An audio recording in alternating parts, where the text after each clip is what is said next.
Topic है जी control strategies to curtail transmission of कोविड-19। कंटेल का मतलब होता है ख़त्म करना, यानी ऐसी कंट्रोल स्ट्रेटजीज जिसके ज़रिए कोविड-19 ख़त्म की जा सके। Recently the World Health Organization has declared the outbreak of severe acute respiratory syndrome corona virus 2, यानी कि पहले भी एक आया था, सार्स एक आई थी पहले जिसको कहते थे सीवियर एक्यूट रेस्पिरेटरी सिंड्रोम, और अब ये जो है कोविड-19 जो सेकंड है, ये भी वर्ल्ड हेल्थ ऑर्गेनाइजेशन ने अभी ये अनाउंस किया है, declared it as a public health emergency of international concern. और इससे यानी पब्लिक हेल्थ इंटरनेशनल कंसर्न की ये पब्लिक हेल्थ इमरजेंसी डिक्लेयर किया। More than 683,536 positive cases and 32,139 deaths caused by novel coronavirus 2000 as effective on 99 countries। यानी ये नहीं कि ये टोटल ये हुआ है, यानी रिसेंटली जब तक ये पेपर यानी ये रिसर्च हुई है, जब ये लिखा गया तो उस वक्त तक ये इतने पॉजिटिव केसेस हो गए थे और इतनी डेथ्स हो गई थी और इतने कंट्रीज में ये इफेक्ट कर गया था ये कोविड-19। हो सकता है कि अब जो है वो इससे भी ज़्यादा हो गए हैं countries. This pandemic can transform into an extremely destructive form if we still do not take it seriously. ये जो पेंडेमिक है ये बहुत ज़्यादा तबाही मचा सकता है अगर हम इसको सीरियसली नहीं लेंगे। द प्रेजेंट स्टडी वो propose a generalised SCIR model, इसमें यानी SCIR मॉडल एक प्रेजेंट किया गया है। SCIR मॉडल वही S susceptible, E exposed, I infections और R recovered to study the behaviour of इस transmission under different control strategies, यानी उसका ट्रांसमिशन का बिहेवियर जो है किस किस तरह ये बीमारी फैल रही है under different control strategies, different उसकी कंट्रोल स्ट्रेटजीज अप्लाई करके उसका इफेक्ट देखा जाएगा कि क्या क्या इफेक्ट होता है। In the model all possible cases of human human transmission are taken care and its reproduction number is formulated to analyse accurate transmission dynamics of the corona virus outbreak, यानी जितने भी पॉसिबल केसेस हैं human to human transmission के, वो सारी यानी किस किस तरह पे फैल सकती है वो कंसिडर किए गए हैं। और जो बेसिक रिप्रोडक्शन नंबर है वो फार्मूलेट किया गया है, वो डिराइव किया गया है कि क्या आएगा जी। Optimal control theory is applied to in the model to pretend the impact of various intervention strategies. जो ऑप्टिमल कंट्रोल थ्योरी है वो अप्लाई की जाएगी मॉडल पे, उसके जो डिफरेंट हमारे पास कंट्रोल मेजर्स हैं उनके इम्पैक्ट देखने के लिए, इंक्लूडिंग वॉलंटरली एक क्वारंटाइन, यानी ये कंट्रोल स्ट्रेटजी क्या है कि वॉलंटरीली जो क्वारंटाइन यानी अपने आप को खुद ब खुद ही जो क्वारंटाइन कर लेते हैं।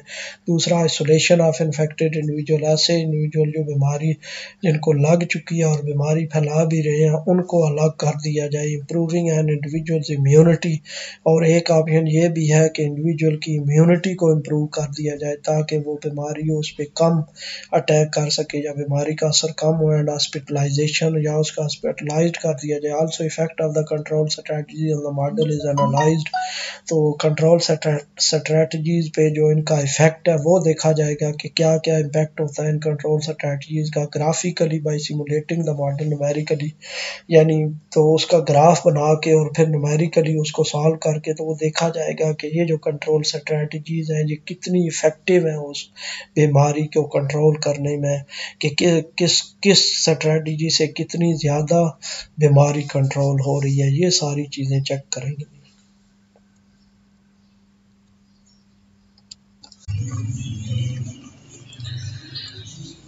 In December 2019, the pandemic outbreak of a novel coronavirus disease named COVID-19 raised intense attention not only within China but internationally. यानी दिसंबर 2019 में ये जो पेंडेमिक आउटब्रेक में यानी ये जो पेंडेमिक बहुत ज़्यादा बढ़ गया, नोवल कोरोना वायरस डिजीज़, एक नई टाइप ऑफ कोरोना वायरस की कोई जो ये बीमारी रेज्ड इंटेंस अटेंशन बहुत ज़्यादा, यानी कि इसमें तवज्जो दिलाई not only with in China but internationally, लेकिन सिर्फ चाइना में नहीं आलमी सतह पे इसने अपनी तरफ अट्रैक्ट किया, यानी कि इस पे लोग इस पे सोचने पे मजबूर हो गए। Doctors and scientist tested the previously developed drugs to treat the infected people. Doctor और साइंटिस्ट जो हैं वो उन्होंने जो पहले से मौजूद ड्रग्स थी वो टेस्ट की, जो बीमार बंदे से उन पे अप्लाई करके उनको देखे, but that fail to succeed, लेकिन वो कामयाब नहीं हुए उसमें, यानी उसके ट्रीटमेंट में। Then in February 2020 the World Health Organization declared the outbreak of this highly contagious कोविड-19 एज पेंडेमिक ग्लोबली। तब फरवरी 2020 में WHO ने इस ये जो ख़तरनाक बीमारी थी कोविड-19, इसको पेंडेमिक डिक्लेयर कर दिया। पेंडेमिक का मतलब ये है कि ये पेंडेमिक ग्लोबली, यानी एक आलमी वबा के तौर पे उसने WHO ने इसको कंसिडर कर दिया, डिक्लेयर कर दिया। To control the human to human virus transmission, the central government of China as well as all local governments had tightened preventive measures, यानी इसको कंट्रोल करने के लिए, ह्यूमन टू ह्यूमन ट्रांसमिशन को कंट्रोल करने के लिए चाइनीज गवर्नमेंट ने और जितनी भी लोकल गवर्नमेंट थी उन्होंने बहुत ज़्यादा प्रिवेंटिव मेजर्स अप्लाई करने, एहतियाती तदाबीर अप्लाई करना शुरू कर दी इसको कम करने के लिए। However, the virus had spread rapidly across most of the regions in China. लेकिन ये ताहम ये वायरस चाइना के ज़्यादातर रीजन में बहुत तेज़ी से फैल गया है, and in other countries and territories around the world, और पूरी दुनिया में बहुत सारे दूसरे कंट्रीज में भी ये बहुत जल्दी फैल गया। One major cause of the quick spread of COVID-19 is the lack of information and awareness about the virus during its early stages of infection. यानी एक जो बहुत बड़ी वजह थी इस कोविड-19 के बहुत ज़्यादा फैलने की, कि कोई क्लियर इंफॉर्मेशन नहीं थी और कोई अवेयरनेस नहीं थी कि अर्ली स्टेज ऑफ इन्फेक्शन, जब कोई बीमार होता है बंदा, उसकी अर्ली स्टेज पे उसके उस वक्त क्योंकि अलामात को सही क्लियर नहीं थी, या वो कोई इतनी अवेयरनेस नहीं थी कि कैसे क्या आया कि ये बंदा कोरोना वायरस की वजह से बीमार हुआ है या वैसे कोई बीमार हुआ है, तो ये भी एक बहुत बड़ी वजह बनी है इसके बहुत ज़्यादा फैलने की, जल्दी फैलने की। As on March 29, 2020, 13:29 GMT has affected 199 countries and territories around the world with 683,563 confirmed cases, of which 32,139 are passed away and 24,422 are serious or critical. Worldometer dot information, ये वर्ल्डोमीटर एक हमारे पास वेबसाइट पे ये वर्ल्डोमीटर में पूरी दुनिया का data मौजूद है कि हर कंट्री के बारे में आप उधर से डाटा देख सकते हैं कि इसमें किस डेट को कितने कोविड-19 के केसेस हुए थे, कितने रिकवर हो चुके हैं, कितनी डेथ हो चुकी है। तो ये वर्ल्डोमीटर की वो रेफरेंस दिया गया कि उसमें ये इस टाइम पे और इस डेट पे पूरी दुनिया के इतने केसेस रिकॉर्ड किए गए हैं। Still there is a possibility that spread of this virus could be more intense and cause high mortality. अभी तक यानी जब ये पेपर लिखा गया उस वक्त तक यानी ये बताया जा रहा है कि हमारे पास अभी भी एक पॉसिबिलिटी है कि ये वायरस ज़्यादा शिद्दत इख्तियार कर सकता है और बहुत ज़्यादा इसमें डेथ्स हो सकती हैं। While the new year was enjoying their spring vacation, the outbreak of COVID-19 has accelerated, यानी कि ये नए साल में जो स्प्रिंग वेकेशन है उसके दौरान ये जो कोविड-19 है ये बहुत ज़्यादा बढ़ चुका है। Most of the people were on their way to home town और else travelling to different places for relaxation, क्योंकि बहुत सारे लोग जो हैं वो अपने भाई घरों को जा रहे थे या ट्रैवलिंग मुख्तलिफ जगहों पे ट्रैवलिंग कर रहे थे, जिस वजह से ये फिर इंटरेक्शन बहुत ज़्यादा हुई आपस में और ये बहुत ज़्यादा फैला। Symptoms of covid takes at least 2 to 10 days, which makes it is tough to isolate infected individual during its initial stage of the infection। यानी इसके जो सिम्टम ज़ाहिर होते हैं किसी इंडिविजुअल के अंदर अगर कोई वायरस एंटर हो जाता है तो इसके सिम्टम 2 से 10 दिनों में ज़ाहिर होते हैं। तो जब तक सिम्टम ज़ाहिर नहीं होते वो बहुत मुश्किल हो जाता है कि इन्फेक्टेड इंडिविजुअल को आइसोलेट करना, क्योंकि पता ही नहीं चलता कि ये इन्फेक्टेड है या नहीं है। द मेजर सिम्टम्स ऑफ कोविड-19 include dry coughing, high fever, difficulties in breathing. यानी जो नॉर्मल इसकी सिम्टम्स है वो क्या है जी, खुश्क खांसी, बुखार और ये सांस लेने में प्रॉब्लम, ये इसकी symptoms of the virus may spread in the environment through respiratory droplets of infected individuals when they cough or sneeze। यानी जब कोई infected individual खांसी करता है या छींक मारता है तो उससे जो ड्रॉप निकलते हैं या तो उससे भी ये वायरस फैल सकता है दूसरे में। Further an uninfected population becomes infected when they are exposed by touching the infected surface और while breathing in an infected environment.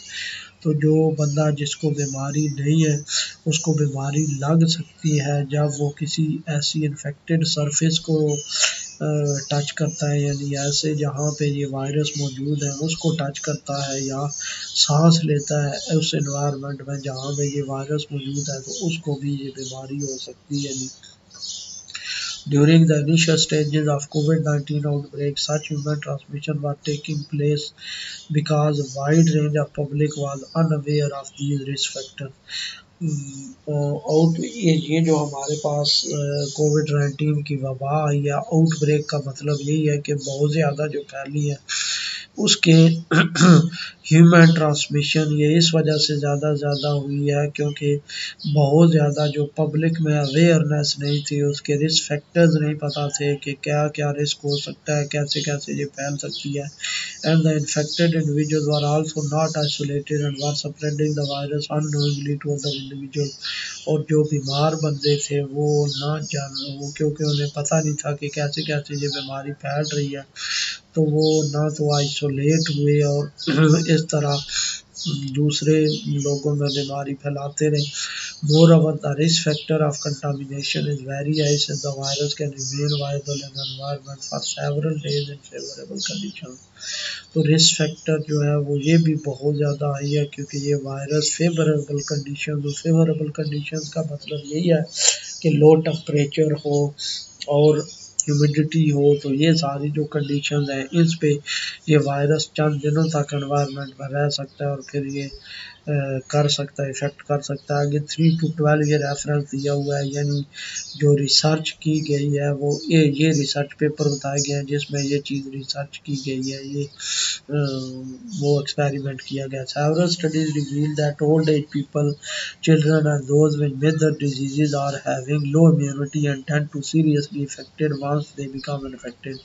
बहुत सारी यानी स्टडीज ये 817 का ये रेफरेंस दिया गया है, तो उसमें ये बताया गया है कि जो ओल्ड एज पीपल है उनको ये बीमारी लग सकती है या बच्चों को या वो जिनमें जो बहुत ज़्यादा डिजीज़ हैं, सपोज ब्लड प्रेशर, शुगर वगैरह, तो उनमें जिनमें लो इम्यूनिटी होती है वो ज़्यादा ये उनको बीमारी हो सकती है। Still we lack with any proper treatment और vaccine as cure for this disease. अभी तक यानी जब तक ये पेपर लिखा अब तो खैर वैक्सीन आ चुकी है, लेकिन जब ये रिसर्च हुई उस वक्त तक कोई वैक्सीन नहीं बनी थी, इसलिए इससे क्योर कोई रिकवरी का कोई समझ नहीं आ रही थी, कोई चांस नहीं बन रहा था। एंड टू कंट्रोल इस transmission further isolating the infected individual in special quarantine cell has been implemented in most of the country. तो बहुत सारे मुल्कों में ये जो बीमार बंदे हैं उनको उनके लिए क्वारंटाइन सेल्स बनाए गए, स्पेशल क्वारंटाइन सेल्स उनको अलग रखा गया, तो यही इम्प्लीमेंट किया गया बहुत सारे मुल्कों में क्योंकि इसके लिए ना कोई वैक्सीन थी ना कोई प्रॉपर ट्रीटमेंट था। Despite of these prevention strategies, we are in danger as the transmission is still ongoing and the mortality due to the virus maintains a high level। Prevention ये जो स्ट्रैटेजीज अप्लाई की जा रही हैं इसके बावजूद transmission अभी तक हो रही है और जो अमवात है वो हाई लेवल को तो हाई लेवल पे पहुंच गया, यानी बहुत ज़्यादा अमवात हो रही है। To combat this situation, studies like mathematical modeling play a crucial role to understand the pandemic behavior of the infectious disease। एक आप लोगों ने ये बात नोट की होगी कि हर रिसर्च पेपर में, हर स्टडीज़ में पहले उस बीमारी के बारे में बताया गया है, फिर उसके बाद उसके आगे कुछ में तकरीबन वो उसके सिम्टम्स बताई गई हैं, फिर उस बीमारी की वजह से कितनी तबाही हो चुकी है, फिर उसके बारे में वो बताया गया है। फिर उसके बाद आगे मैथमेटिक्स के सब्जेक्ट पे आ रहे हैं कि मैथमेटिक्स किस तरह रोल प्ले कर रहा है इन डिजीज़ की स्टडीज़ में यानी मैथमेटिकल मॉडलिंग के बारे में। तो देखें तो लास्टली वो मैथमेटिकल मॉडलिंग के बारे में हर जगह तकरीबन बताया गया है कि किस किस तरह ये मैथमेटिकल मॉडल्स रोल प्ले कर रहे हैं, यानी मैथमेटिशियंस किस तरह रोल प्ले कर रहे हैं इस डिजीज़ जो कोविड-19 की डिजीज़ है इसको स्टडी करने में। To combat this situation, studies like mathematical modeling play a crucial role to understand the pandemic behavior of the infectious disease। यानी ये जो इसका बिहेवियर है इन्फेक्शन डिजीज का कैसे फैल रही है, उसके लिए मैथमेटिकल मॉडलिंग ये एक vital role, important role play कर रही है जी। Several studies have already been undertaken to analyze the COVID-19 transmission dynamics। बहुत सारी स्टडीज की जा चुकी हैं, यानी मैथमेटिकल स्टडीज की जा चुकी हैं कोविड-19 के लिए ट्रांसमिशन को समझने के लिए। Based on this database studies of covid outbreak since 31 December 2019 to 28 January, Wu et al. Introduced a SCIR model to estimate the spread of disease nationally as well as globally। यानी वू और इसके साथ जितने को आथर थे उन्होंने 31 दिसंबर से लेकर 28 जनवरी तक ये इसको स्टडी किया, इस डिज़ीज़ को अपने नेशनल लेवल पे और फिर ग्लोबल लेवल पे, और आगे उसका रेफरेंस दिया हुआ है 18, जहाँ पे इसने ये सारा एनालिसिस अपना लिखा, जो रिसर्च पब्लिश करवाई उसका ये आगे रेफरेंस 18 लिखा हुआ है। Tang et al proposed a compartmental model by dividing each group into two subpopulations, जो quarantine and non-quarantine। तो टांग और उसके साथ को आथर्स ने जो कंपार्टमेंटल मॉडल डेवलप किया उसमें हर की दो पॉपुलेशन उसने बना दी कि एक क्वारंटाइन और एक अन क्वारंटाइन, यानी सपोज ससेप्टेबल है तो ससेप्टेबल को दो में डिवाइड कर दिया कि एक वो ससेप्टेबल जो क्वारंटाइन जिन्होंने अपने आप को पहले ही कर लिया कि ताकि बच सके इस बीमारी से, और कुछ ससेप्टेबल जो अन क्वारंटाइन जिन्होंने अपने आप को सेपरेट नहीं किया, जिन्होंने सोशल डिस्टेंसिंग नहीं रखा या अलग नहीं हुए। इसी तरह इन्फेक्शंस में दो कंपार्टमेंट हो गए, एक क्वारंटाइन और एक अन क्वारंटाइन के। एक वो जो बीमारी फैला रहे हैं लेकिन वो यानी जो बीमार हो चुके हैं और बीमारी उनसे फैल सकती है उन्होंने अपने आप को आइसोलेट कर दिया, और दूसरे वो जो अभी तक आइसोलेट नहीं हुए। इस तरह यानी हर कंपार्टमेंट को दो सब कंपार्टमेंट में उसने डिवाइड कर दिया। More over they redesign there previous model by using diagnose and time dependent contact rate. और उन्होंने फिर कॉन्टैक्ट रेट को, वैसे तो contact rate normally mathematical models में ये कांस्टेंट लिया जाता है, तो उन्होंने टाइम डिपेंडेंट कॉन्ट्रैक्ट रेट या कि टाइम के साथ साथ ये किस तरह चेंज हो रहा है ये reestimated the reproduction ratio, quantify the evolution in better way. और फिर दोबारा इसको जो रिप्रोडक्शन नंबर है इसको दोबारा एस्टिमेट किया। ये आगे 14-15 उनकी ये रिसर्च बताई जा रही है कि इस जगह ये एक्सप्लेन हुआ है। पेंग एटल planned a generalized SCIR model which that suitably incorporates the intrinsic impact of hidden, exposed and infectious cases of कोविड-19 इन पेंग और उसके को-ऑथर्स ने SCIR मॉडल, ये मैं पहले भी बता चुका हूँ। SCIR मॉडल का मतलब क्या है? ससेप्टेबल, एक्सपोज्ड, इन्फेक्शियस और रिकवर्ड, ये 4 कंपार्टमेंट लेके उसने इस पहलू को डिस्कस किया कि कितने के जो एक्सपोज्ड, हिडन एक्सपोज्ड है या इन्फेक्शियस है जो अभी तक सामने नहीं आए, उनसे ये कैसे बीमारी ये फैल सकती है। चैन एटल presented the incubation period behavior of local outbreak by constructing a dynamic system। तो चैन और उसके को ऑथर्स ने इस तरह इंक्यूबेशन पीरियड का बिहेवियर कि इंक्यूबेशन पीरियड का मतलब ये होता है कि जिस पीरियड में ये वायरस डेवलप हो रहा होता है, तो वो हमारे पास होता है इंक्यूबेशन पीरियड। सपोज ये जो कोई भी डिजीज़ है वो फटाफट, जब कोई वायरस एक दूसरे बंदे के अंदर जाता है तो वो फटाफट आगे फैलना नहीं शुरू कर देता, बल्कि जब भी कोई भी पैरासाइट है, कोई वायरस है, कोई बैक्टीरिया है, जब किसी इंडिविजुअल में एंटर होता है तो पहले वो डेवलपमेंट की स्टेजेस पे होता है, पहले वो डेवलप होता है उधर। जब वो फुल डेवलप हो जाता है तो फिर उसके बाद वो उसको भी आगे ख़राब करता है और उसमें सिम्टम्स भी ज़ाहिर होती हैं और उससे फिर दूसरे में ट्रांसफ़र हो जाता है। और ये जो डेवलपमेंट से पहले उसका पीरियड होता है, इसको कहते हैं इंक्यूबेशन पीरियड। और एक्सपोज्ड इंडिविजुअल्स उन्हीं को कहते हैं जिनमें ये वायरस एंटर हो जाता है लेकिन अभी तक वायरस आगे फैलना नहीं शुरू होता, ना उसमें सिम्टम्स ज़ाहिर होते हैं, और वो और यानी अभी तक वो इंक्यूबेशन पीरियड में होता है। सपोज हमारे पास जिस तरह अब डेंगी है या मलेरिया है, तो जब कोई मच्छर काटता है डेंगी या मलेरिया का, तो ये उसी वक्त नहीं वो सिम्टम्स ज़ाहिर हो जाते, बल्कि जो पैरासाइट जब एंटर होता है, मलेरिया का पैरासाइट किसी बंदे की बॉडी में, तो वो पैरासाइट पहले अपने आप को डेवलप करता है। जब पैरासाइट फुली उधर डेवलप हो जाता है तो फिर उसके बाद उसमें मलेरिया के सिम्टम्स ज़ाहिर हो जाते हैं। या फिर जब आम मच्छर उसको काटता है तो वो पैरासाइट उसमें ट्रांसफ़र हो जाता है।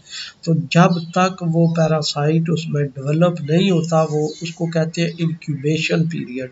यानी वो जो बंदा जिसके अंदर मलेरिया का पैरासाइट चला गया है, उसको फिर एक्सपोज्ड क्लास में कंसिडर करते हैं, यानी वो क्लास जिसमें पैरासाइट या वायरस या बैक्टीरिया तो उसके अंदर मौजूद है लेकिन अभी तक डेवलप नहीं हुआ और ना कोई सिम्टम्स आए हुए। Khan and Antangana described brief details of interaction among bats, unknown hosts, humans, and the infection reservoir by formulating the mathematical results of the mathematical fractional model। ये खान और अंतंगाना ने जो फ्रैक्शनल मैथमेटिकल मॉडल डेवलप किया, जिसमें उन्होंने ये bats, क्योंकि ये बताया जा रहा है ना शायद ये चमगादड़ों से आया जी, फिर अननोन होस्ट यानी कि जिनको ये बीमारी लग सकती है, और इन्फेक्शन रिजर्वायर यानी जिसके अंदर ये वायरस मौजूद है, इन तीनों को लेके उन्होंने कुछ मैथमेटिकल स्टडी की। Chen et al. Have also developed a bats or reservoir people transmission network model for simulating the potential transmission of COVID-19। आगे चैन और उसके को-ऑथर्स ने भी इसी तरह एक मैथमेटिकल मॉडल डेवलप किया, जिसमें मोस्टली जो मैथमेटिकल मॉडल्स हैं कोविड-19 में, उसमें सिर्फ ह्यूमन पॉपुलेशन ली गई है, लेकिन कुछ जो मैथमेटिकल मॉडल्स हैं उनमें वो इसके बैक पे भी चले गए हैं, यानी वो सारे जो जिस वजह से ये बीमारी फैल रही है उनको भी उन्होंने कंसिडर किया है, यानी कि उसमें बैट्स को भी कंसिडर किया है, चमगादड़ों को, और फिर उसके बाद होस्ट जो जिनमें ये बीमारी फैल रही है, खा वो एनिमल्स हैं या ह्यूमन्स हैं, उसको फिर रिजर्वायर जिनके अंदर ये मौजूद है जी, जो अपने अंदर ये वायरस लिए हुए हैं, फिर उसके बाद पीपल जो ह्यूमन्स हैं जिनमें ये बीमारी फैल रही है आगे। ये चैन और उसके को-ऑथर ने इस तरह मैथमेटिकल मॉडल डेवलप करके उसको डिस्कस किया। Zhao et al. Divided susceptible people from Wuhan city into different age groups and developed SCIARW model based on market to person and person to person transmission routes। Zhao और उसके को authors ने susceptible people को different age groups में divide कर दिया। यानी जिस तरह बताया जा रहा है कि ससेप्टेबल, आप देखें ज़्यादा ससेप्टेबल कौन से हैं, बच्चे और एजड पीपल। और उसने को मैथमेटिकल मॉडल डेवलप किया जिसमें ससेप्टेबल जिनको बीमारी लग सकती है उन बंदों को उसने एज के लिहाज से डिफरेंट कैटेगरीज में डिवाइड कर दिया। यानी सपोज एक ग्रुप उसने बना लिया बच्चों का, एक ग्रुप बना लिया एडल्ट का, एक ग्रुप बना लिया ओल्ड एजर्स का, एक ग्रुप उसने बना लिया उन बंदों का जिनको कोई और बीमारी है, जिनमें इम्यूनिटी बहुत ज़्यादा कम है। तो इस तरह फिर उसके बाद ट्रांसमिशन जो रूट्स उसमें वो सपोज किए कि मार्केट से पर्सन में हो सकता है और पर्सन टू पर्सन फैल सकता है, तो वो उसमें एज्यूम करके तो उसने मैथमेटिकल मॉडल डेवलप किया। Zhong et al. Constructed a mathematical model using epidemiological data and examined characteristics of the historical epidemic to make an early prediction of the 2019 outbreak in China. यानी Jong उसके वो author ने एक mathematical model develop किया और उसमें उन्होंने यानी एपिडेमियोलॉजिकल डाटा यूज़ किया। एपिडेमियोलॉजिकल डाटा होता है, इसमें हो सकता है उसने ऐसा डाटा यूज़ किया हो कि जितने भी इससे पहले जितनी आउटब्रेक्स हो चुकी हैं, जितनी वबाएँ आ चुकी हैं, उनका डाटा यूज़ करके तो उन्होंने मैथमेटिकल मॉडल पे पहले अप्लाई किया हो। फिर ये जो रीसेंट आउटब्रेक आई है, ये रिसेंट कोविड-19 आया, फिर इसका डाटा लेके तो उसका फिर उन्होंने एनालाइज किया। तो फिर वो जो पहले का इसका जो इससे पहले एपिडेमिक्स हो चुकी है या पेंडेमिक या आउटब्रेक्स हो चुकी हैं, उनका बिहेवियर जो था वो करके और फिर इसकी प्रोडिक्शन की होगी कि इसका बिहेवियर फ़लाँ बीमारी से मिल रहा है, तो अंदाज़न ये फ्यूचर में इतनी बीमारी ये फैल सकती है। इस तरह उन्होंने डिस्कस किया। Young and Wang have studied the multiple transmission pathways in the infection dynamics and found a mathematical model that describes the role of environmental reservoir in the transmission and spread of COVID-19।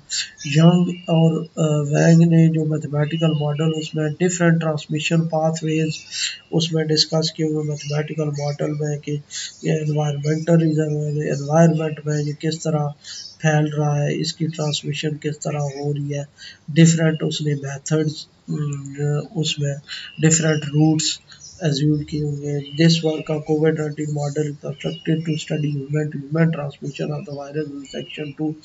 तो ये next section में यहाँ पे ये mathematical model develop किया गया, construct किया गया जो ह्यूमन टू ह्यूमन ट्रांसमिशन को एक्सप्लेन कर रहा है। Optimal control theory is introduced and applied to the model to develop in section 3। Optimal control theory उसके लिए मैथमेटिकल मॉडल जो डेवलप किया गया उस पर अप्लाई की गई। और ऑप्टिमल कंट्रोल थ्योरी हम आगे देखेंगे कि ऑप्टिमल कंट्रोल थ्योरी कैसे अप्लाई करके तो ऑप्टिमल कंट्रोल अप्लाई कर रहे होते हैं और उसके क्या क्या रिजल्ट्स आ रहे होते हैं। Section 4 the model is simulated numerically to observe the effect of control strategies on the model. और सेक्शन 4 में मॉडल को न्यूमेरिकली सॉल्व किया गया, फिर उसके ग्राफ बनाए गए और फिर ग्राफिकल रिजल्ट्स को देख के फिर एक्सप्लेन किया गया होगा कि ग्राफिक कौन सी जो कंट्रोल स्ट्रेटजीज हम अप्लाई की जा रही है या की गई है, अप्लाई की जा रही है कंट्रोल स्ट्रेटजीज, वो कितनी इफ़ेक्टिव है, इस बीमारी को कंट्रोल करने में कितनी एफिकेसी है उनमें। ये सारी चीज़ें आगे वो ग्राफिकल बिहेवियर से रिप्रेजेंट।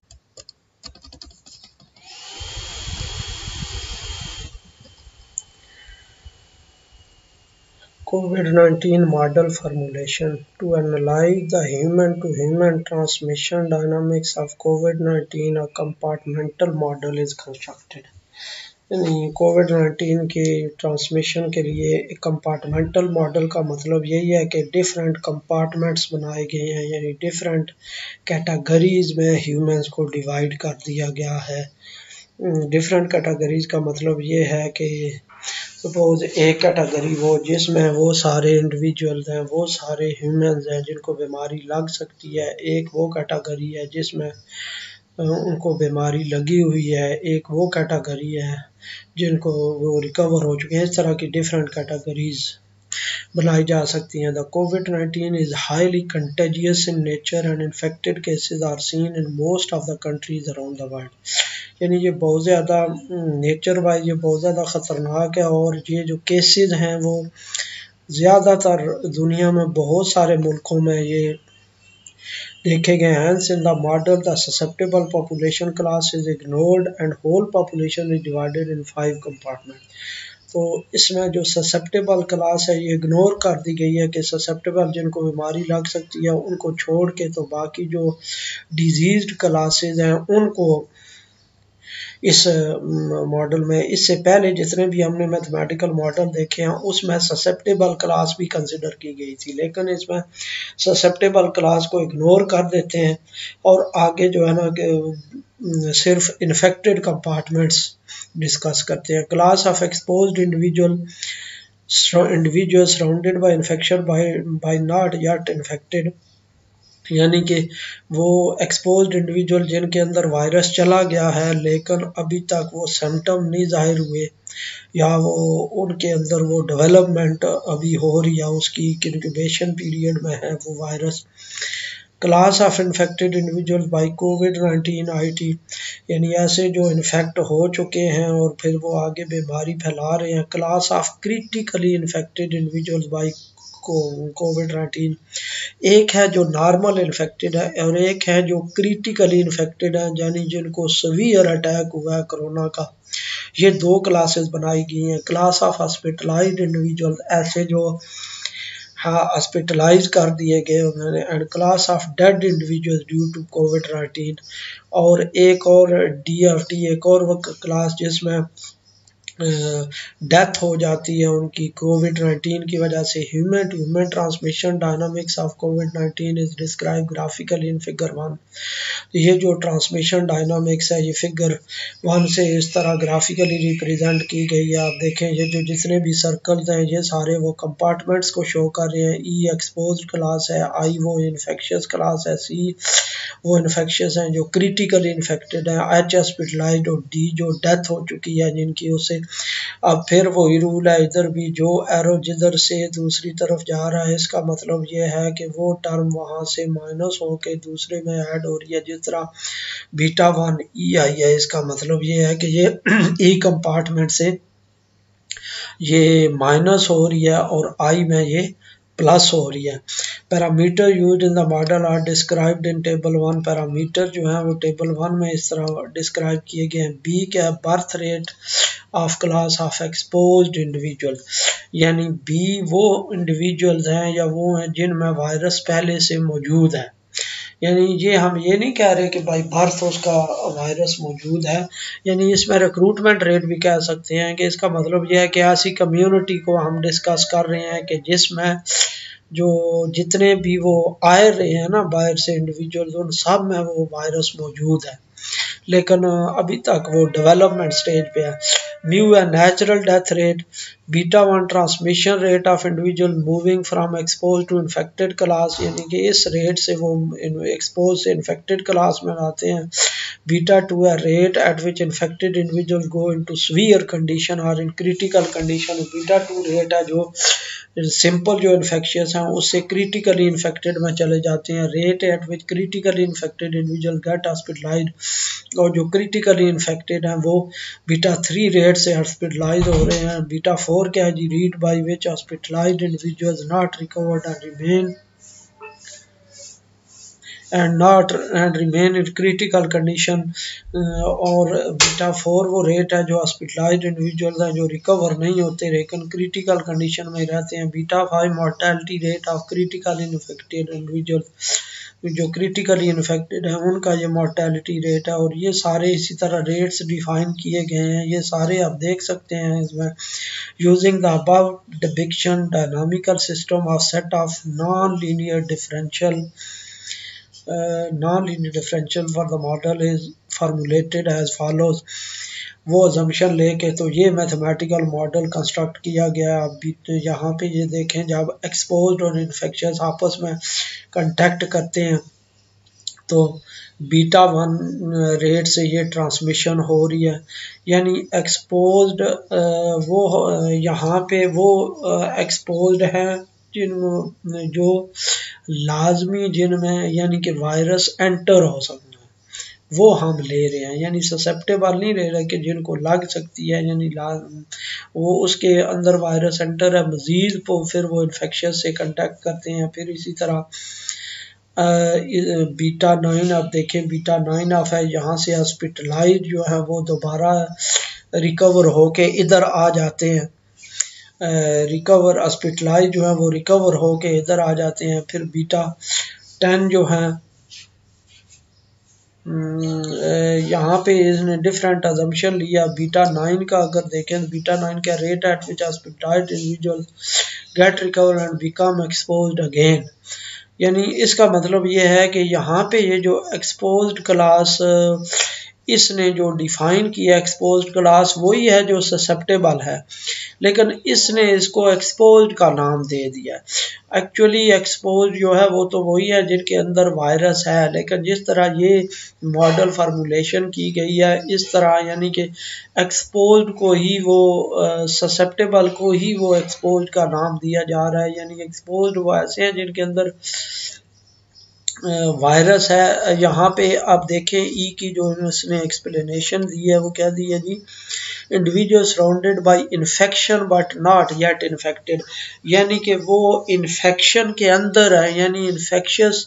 ससेप्टेबल तो वो है जिनको बीमारी लग सकती है, वो तो खैर दूर भाग सकते हैं। अच्छा, इसने ई टी यहाँ पे इस वजह से ये दिया है, एस नहीं यूज किया, यानी वो बंदे हैं जो बिल्कुल घिरे हुए हैं बीमारियों में, यानी कि उसके उनके इर्द गिर्द सारे इन्फेक्शियस हैं बंदे, तो वो जो बीमारियों में घिरे हुए हैं बंदे उनको दूसरे लफ्ज़ों में एक्सपोज्ड इधर कह रहे हैं।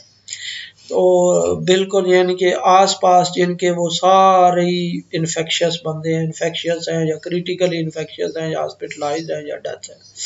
इसका मतलब ये है कि अब अगर ये बात करें तो ये अगर मैथमेटिकल मॉडल को एज्यूम करें तो ये मैथमेटिकल मॉडल बेस्ट फिट आता है किस पे, जो हेल्थ वर्कर्स हैं कोविड-19 में काम कर रहे हैं, क्योंकि आप देखें वो जो जिन वार्ड्स में काम कर रहे होते हैं या हॉस्पिटल वगैरह में वो उनके दाएं बाएं सारे ही वो इन्फेक्शियस बंदे होते हैं, उस पे ये बेस्ट फिट हो सकता है ये मॉडल। और फिर उधर जो भी नए आते हैं यानी वो इन्फेक्शियस में घिरे होते हैं। Note that all the parameter are non negative, सारे पैरामीटर नॉन नेगेटिव हैं, क्योंकि या तो जीरो हो सकते हैं या पॉजिटिव हैं, नेगेटिव तो नहीं हो सकते क्योंकि इंडिविजुअल हैं। कंसिडर द फिजिबल रीजन, ये फिजिबल रीजन बनाया गया है। ये फिजिबल रीजन कौन सा है, वही जो पॉजिटिवली इनवेरिएंट रीजन है, और वो जो positively the region omega positively invariant, all of the solutions are remain in the feasible region. ये पॉजिटिवली इनवेरिएंट रीजन है, जितने भी सॉल्यूशंस हैं वो सारे इसी रीजन के अंदर रहते हैं, इससे बाहर नहीं जाते। और ये पॉजिटिवली इनवेरिएंट रीजन जो है, ये इससे पहले जो वीडियो पॉजिटिवली इनवेरिएंट सेट वाली है उसको देख के तो ये पॉजिटिवली इनवेरिएंट रीजन ड्राइव किया जा सकता है।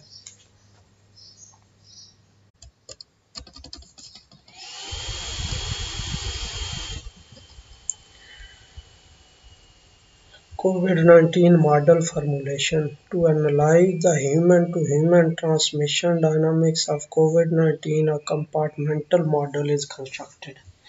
यानी कोविड-19 के ट्रांसमिशन के लिए एक कंपार्टमेंटल मॉडल का मतलब यही है कि डिफरेंट कंपार्टमेंट्स बनाए गए हैं, यानी डिफरेंट कैटेगरीज में ह्यूमंस को डिवाइड कर दिया गया है।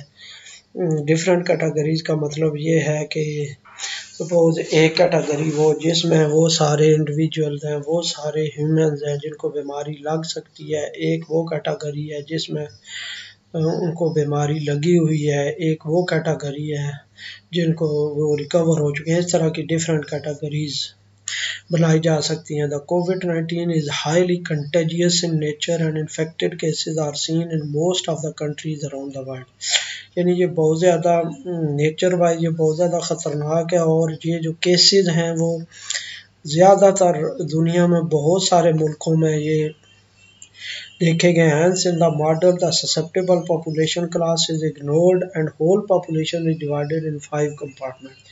तो इसमें जो ससेप्टेबल क्लास है ये इग्नोर कर दी गई है कि ससेप्टेबल जिनको बीमारी लग सकती है उनको छोड़ के तो बाकी जो डिजीज्ड क्लासेज हैं उनको इस मॉडल में। इससे पहले जितने भी हमने मैथमेटिकल मॉडल देखे हैं उसमें ससेप्टेबल क्लास भी कंसिडर की गई थी, लेकिन इसमें ससेप्टेबल क्लास को इग्नोर कर देते हैं और आगे जो है ना कि सिर्फ इन्फेक्टेड कंपार्टमेंट्स डिस्कस करते हैं। Class of exposed individual surrounded by infection by not yet infected, यानी कि वो एक्सपोज्ड इंडिविजुअल जिनके अंदर वायरस चला गया है लेकिन अभी तक वो सिम्टम नहीं जाहिर हुए या वो उनके अंदर वो डेवलपमेंट अभी हो रही है, उसकी इंक्यूबेशन पीरियड में है वो वायरस।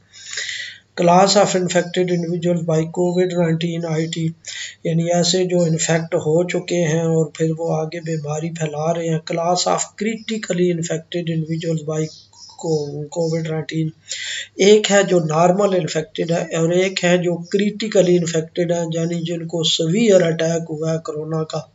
ये दो क्लासेस बनाई गई हैं। क्लास ऑफ हॉस्पिटलाइज्ड इंडिविजुअल, ऐसे जो हॉस्पिटलाइज कर दिए गए उन्होंने, and class of dead individuals due to कोविड-19, और एक और DRT, एक और वो क्लास जिसमें डेथ हो जाती है उनकी कोविड-19 की वजह से। Human to human transmission dynamics of कोविड-19 is describe graphically in figure 1। ये जो ट्रांसमिशन डायनामिक्स है ये फिगर 1 से इस तरह ग्राफिकली रिप्रेजेंट की गई है। आप देखें ये जो जितने भी सर्कल्स हैं ये सारे वो कंपार्टमेंट्स को शो कर रहे हैं। E एक्सपोज्ड क्लास है, I वो इन्फेक्शियस क्लास है, C वो इन्फेक्शियस हैं जो क्रिटिकली इन्फेक्टेड है, H हॉस्पिटलाइज्ड और D जो डेथ हो चुकी है जिनकी। उससे अब फिर वही रूल है, इधर भी जो एरो जिधर से दूसरी तरफ जा रहा है इसका मतलब ये है कि वो टर्म वहां से माइनस होके दूसरे में ऐड हो रही है। जिस तरह β1 E आई है, इसका मतलब ये है कि ये E कंपार्टमेंट से ये माइनस हो रही है और I में ये प्लस हो रही है। Parameter used in the model are described in table 1। Parameter जो है वो टेबल 1 में इस तरह डिस्क्राइब किए गए हैं। बी क्या है, birth rate of class of exposed individual, यानी बी वो इंडिविजुअल्स हैं या वो हैं जिनमें वायरस पहले से मौजूद है। यानी ये हम ये नहीं कह रहे कि भाई बर्थ उसका वायरस मौजूद है, यानी इसमें रिक्रूटमेंट रेट भी कह सकते हैं कि इसका मतलब यह है कि ऐसी कम्युनिटी को हम डिस्कस कर रहे हैं कि जिसमें जो जितने भी वो आए रहे हैं ना बाहर से इंडिविजुअल्स, उन सब में वो वायरस मौजूद है लेकिन अभी तक वो डेवलपमेंट स्टेज पे है। म्यू है natural death rate, β1 transmission rate of individual moving from expose to infected class, यानी कि इस रेट से वो एक्सपोज से इन्फेक्टेड क्लास में आते हैं। β2 है rate at which infected individual go into severe condition और इन क्रिटिकल कंडीशन। β2 रेट है जो सिंपल जो इन्फेक्शियस हैं उससे क्रिटिकली इन्फेक्टेड में चले जाते हैं। Rate at which critically infected individual get hospitalised, और जो क्रिटिकली इन्फेक्टेड हैं वो β3 रेट से हॉस्पिटलाइज हो रहे हैं। β4 क्या है जी, read by which hospitalised individuals not recovered and remain in critical condition, और β4 वो रेट है जो हॉस्पिटलाइज्ड इंडिविजुअल्स हैं जो रिकवर नहीं होते लेकिन क्रिटिकल कंडीशन में रहते हैं। β5 mortality rate of critically infected individuals, जो क्रिटिकली इन्फेक्टेड है उनका ये मोर्टेलिटी रेट है। और ये सारे इसी तरह रेट्स डिफाइन किए गए हैं, ये सारे आप देख सकते हैं इसमें। Using the above depiction dynamical system of set of non linear differential non-linear differential for the model is formulated as follows। वो assumption लेके तो ये मैथमेटिकल मॉडल कंस्ट्रक्ट किया गया। अभी तो यहाँ पे ये देखें जब एक्सपोज्ड और इन्फेक्शियस आपस में कांटेक्ट करते हैं तो β1 रेट से ये ट्रांसमिशन हो रही है, यानी एक्सपोज्ड वो यहाँ पे वो एक्सपोज्ड है जिन जो लाजमी जिनमें यानी कि वायरस एंटर हो सकता है वो हम ले रहे हैं, यानी ससेप्टेबल नहीं ले रहे कि जिनको लग सकती है, यानी वो उसके अंदर वायरस एंटर है मजीद तो फिर वो इन्फेक्शियस से कंटेक्ट करते हैं। फिर इसी तरह β9 आप देखें, β9 ऑफ है यहाँ से हॉस्पिटलाइज जो है वो दोबारा रिकवर होके इधर आ जाते हैं। रिकवर हॉस्पिटलाइज जो है वो रिकवर होके इधर आ जाते हैं। फिर β10 जो है यहाँ पे इसने डिफरेंट अजम्पशन लिया बीटा 9 का। अगर देखें तो बीटा 9 का rate at which hospitalised individual get recover and become exposed again. यानी इसका मतलब ये है कि यहाँ पे ये जो एक्सपोज्ड क्लास इसने जो डिफाइन किया एक्सपोज्ड क्लास वही है जो ससेप्टेबल है, लेकिन इसने इसको एक्सपोज्ड का नाम दे दिया। एक्चुअली एक्सपोज जो है वो तो वही है जिनके अंदर वायरस है, लेकिन जिस तरह ये मॉडल फार्मूलेशन की गई है इस तरह यानी कि एक्सपोज्ड को ही वो ससेप्टेबल को ही वो एक्सपोज्ड का नाम दिया जा रहा है। यानी एक्सपोज्ड वो ऐसे हैं जिनके अंदर वायरस है। यहाँ पे आप देखें ई की जो उसने एक्सप्लेनेशन दी है वो क्या दी है जी, individual surrounded by infection but not yet infected, यानी कि वो इन्फेक्शन के अंदर है, यानी इन्फेक्शस। ससेप्टेबल तो वो है जिनको बीमारी लग सकती है, वो तो खैर दूर भाग सकते हैं। अच्छा, इसने ई टी यहाँ पे इस वजह से ये दिया है, एस नहीं यूज़ किया, यानी वो बंदे हैं जो बिल्कुल घिरे हुए हैं बीमारियों में, यानी कि उसके उनके इर्द गिर्द सारे इन्फेक्शस हैं बंदे। तो वो जो बीमारियों में घिरे हुए हैं बंदे, उनको दूसरे लफ्ज़ों में एक्सपोज्ड इधर कह रहे हैं। तो बिल्कुल यानी कि आसपास जिनके वो सारे इन्फेक्शस बंदे हैं, इन्फेक्शस हैं या क्रिटिकली इन्फेक्शस हैं या हॉस्पिटलाइज हैं या डेथ है। इसका मतलब ये है कि अब अगर ये बात करें तो ये अगर मैथमेटिकल मॉडल को एज्यूम करें तो ये मैथमेटिकल मॉडल बेस्ट फिट आता है किस पे, जो हेल्थ वर्कर्स हैं कोविड-19 में काम कर रहे हैं। क्योंकि आप देखें वो जो जिन वार्ड्स में काम कर रहे होते हैं या हॉस्पिटल वगैरह में, वो उनके दाएं बाएं सारे ही वो इन्फेक्शियस बंदे होते हैं, उस पे ये बेस्ट फिट हो सकता है ये मॉडल। और फिर उधर जो जो भी नए आते हैं यानी वो इन्फेक्शस में घिरे होते हैं। Note that all the parameter are non negative, सारे पैरामीटर नॉन नेगेटिव हैं, क्योंकि या तो जीरो हो सकते हैं या पॉजिटिव हैं, नेगेटिव तो नहीं हो सकते क्योंकि इंडिविजुअल हैं। कंसिडर द फिजिबल रीजन, ये फिजिबल रीजन बनाया गया है। ये फिजिबल रीजन कौन सा है, वही जो पॉजिटिवली इनवेरिएंट रीजन है। और वो जो positively the region omega positively invariant, all of the solutions are remain in the feasible region. ये पॉजिटिवली इनवेरिएंट रीजन और जितने भी सॉल्यूशंस हैं वो सारे इसी रीजन के अंदर रहते हैं, इससे बाहर नहीं जाते। और ये पॉजिटिवली इनवेरिएंट रीजन जो है, ये इससे पहले जो वीडियो पॉजिटिवली इनवेरिएंट सेट वाली है उसको देख के तो ये पॉजिटिवली इनवेरिएंट रीजन ड्राइव किया जा सकता है।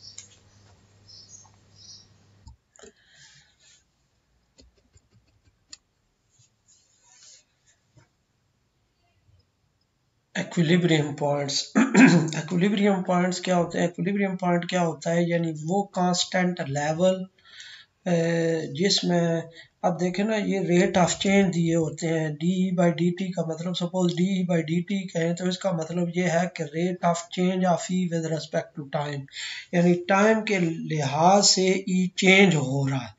लेकिन एक्विलिब्रियम का मतलब ये होता है कि इसमें फिर कोई चेंज नहीं आती, बिल्कुल उसमें उनकी वैल्यूज जो है ना वो टाइम बेशक टाइम गुजर रहा हो लेकिन वो वैल्यू कांस्टेंट हो जाती है, उसको कहते हैं एक्विलिब्रियम। अब दो टाइप के एक्विलिब्रियम होते हैं, एक तो डिजीज फ्री एक्विलिब्रियम, उसका मतलब क्या होता है कि डिजीज क्लासेस जीरो को अप्रोच कर जाती हैं और इसके अलावा जो बाकी क्लासेस होती हैं वो एक कांस्टेंट लेवल को अप्रोच कर जाती हैं। और एंडेमिक एक्विलिब्रियम का मतलब क्या होता है कि सारी डिजीज भी और दूसरी क्लासेस भी, डिजीज का मतलब यही है, अगर सिंपल SIR मॉडल की बात करें तो ससेप्टेबल, इन्फेक्शियस और रिकवर्ड, यानी डिजीज फ्री एक्विलिब्रियम क्या होगा कि ससेप्टेबल एक कांस्टेंट लेवल को, नॉन जीरो लेवल को अप्रोच कर जाएंगे और आई और आर जीरो को अप्रोच कर जाएंगे। लेकिन एंडेमिक एक्विलिब्रियम में क्या होगा कि एस बी, आई बी और आर बी एक कांस्टेंट लेवल को अप्रोच कर जाएंगे, यानी कर्व जो होगी पहले हो सकता है इंक्रीज कर रही हो फिर डिक्रीज कर रही हो, लेकिन उसके बाद एक बिल्कुल फ्लैट हो जाएगी, एक स्ट्रेट लाइन बन जाएगी, उसको कहते हैं कांस्टेंट लेवल। अब disease free equilibrium point of the system one is this, ये डिजीज फ्री एक्विलिब्रियम इस सिस्टम का ये होगा। ये डिजीज फ्री एक्विलिब्रियम कैसे कैलकुलेट किया गया जी, ये उसकी वीडियो देखी जा सकती है कि डिजीज फ्री एक्विलिब्रियम डिटेल से कि किसी सिस्टम का डिजीज फ्री एक्विलिब्रियम कैसे कैलकुलेट होता है। आगे एंडेमिक एक्विलिब्रियम, एंडेमिक एक्विलिब्रियम भी कैसे कैलकुलेट किया गया है, जिसमें डिजीज क्लासेस जीरो और नॉन जीरो हों सारी, तो फिर एंडेमिक एक्विलिब्रियम इसका कैलकुलेट किया जाएगा कि डेरिवेटिव को ज़ीरो पुट करेंगे और बाकी हर किसी वेरिएबल की वैल्यूज़ कैलकुलेट करते जाएंगे, तो वो एंडेमिक एक्विलिब्रियम की ये वैल्यू आ जाएगी जिसमें स्मॉल आई, सी, एच और डी इसके इक्वल है। वो भी उधर डिटेल वीडियो देखी जा सकती है कि एंडेमिक एक्विलिब्रियम कैसे कैलकुलेट किया गया। Again, basic reproduction number. Basic reproduction number for the model can be established using the next generation matrix method. ये पहले भी वीडियोस में बताया गया है कि बेसिक रिप्रोडक्शन नंबर कैसे कैलकुलेट किया जा सकता है। तो basic reproduction number next generation matrix method से, ये normally next generation matrix method से ये बेसिक रिप्रोडक्शन नंबर कैलकुलेट किया जाता है। The basic reproduction number is obtained as the spectral radius of matrix F V inverse, यानी F V inverse matrix का जो बेसिक रिप्रोडक्शन नंबर उसका spectral radius होता है, वो होता है, स्पेक्ट्रल रेडियस का मतलब है कि maximum eigen values where F and V are below. अब एफ और वी ये बनाए गए हैं, ये उधर बेसिक रिप्रोडक्शन नंबर की कैलकुलेशन में ये डिटेल से देखा जा सकता है कि ये एफ और वी कैसे बनाए जाते हैं। और ये देखें यहाँ पे 2 4 और 5 क्लासेस ली गई हैं, यानी डिजीज क्लासेस ली गई हैं। यहाँ पे 1 2 3 4 5 ही क्लासेस हैं, यानी ये क्लासेस लेके हाँ सारी, तो फिर ये एफ और वी यहाँ पे बनाए गए हैं। यहाँ ये आखिर में देखा जा सकता है ये वैल्यू 1 2 3 4 5 क्लासेस लेके ये बनाए गए हैं जी।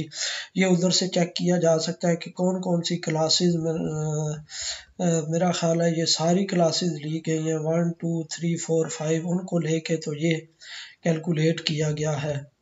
एफ और वी बनाए गए हैं, पर उनके पार्शियल डेरिवेटिव लेके फिर उसमें डिजीज फ्री पॉइंट पुट करके तो फिर ये बेसिक इस तरह एफ और वी कैलकुलेट किए गए हैं। फिर उसके बाद वी इनवर्स कैलकुलेट करते हैं और वी इनवर्स कैलकुलेट करने के बाद जो एफ वी इनवर्स जो प्रोडक्ट है वो कैलकुलेट किया जाता है। फिर उसका बेसिक रिप्रोडक्शन नंबर जो उसकी आइगन वैल्यूज़ कैलकुलेट की जाती है और वो आइगन वैल्यूज़ के जो मैक्सिमम आइगन वैल्यू है वो ये आएगी। ये हमारा बेसिक रिप्रोडक्शन नंबर होगा। आगे optimal control theory, control measures have made significant role to control the epidemics of कोविड-19 एट सर्टेन लेवल, यानी जो कंट्रोल मेजर्स हैं वो एक सिग्निफिकेंट रोल प्ले करते हैं कोविड-19 की कंट्रोल उसके कंट्रोल में कि किस तरह ये कंट्रोल की जा सकती है। This control theory 5 control variable are used as 5 possible control strategies, यानी इस कंट्रोल में हम 5 कंट्रोल डिफरेंट कंट्रोल यूज कर रहे हैं। Since the virus is highly contagious it quickly infect any people come in contact with an infected individual, क्योंकि virus जो है ये बहुत ज़्यादा जल्दी फैलने वाला है, तो ये जल्दी एक बंदे को इन्फेक्ट कर लेता है जब वो इन्फेक्टेड इंडिविजुअल के साथ को कंटेक्ट कर रहा है। To avoid this situation we have taken U1 control variable to self quarantine exposed individual, यानी U1 जो कंट्रोल है वो एक सेल्फ क्वारंटाइन एक्सपोज्ड इंडिविजुअल है कि वो अपने आप को खुद क्वारंटाइन कर लें। U2 control variable as an isolation of infected individual, तो U2 क्या है वो आइसोलेशन है इन्फेक्टेड इंडिविजुअल की, जो इंडिविजुअल्स बीमारी फैला रहे हैं वो उनको आइसोलेट कर दिया जाए।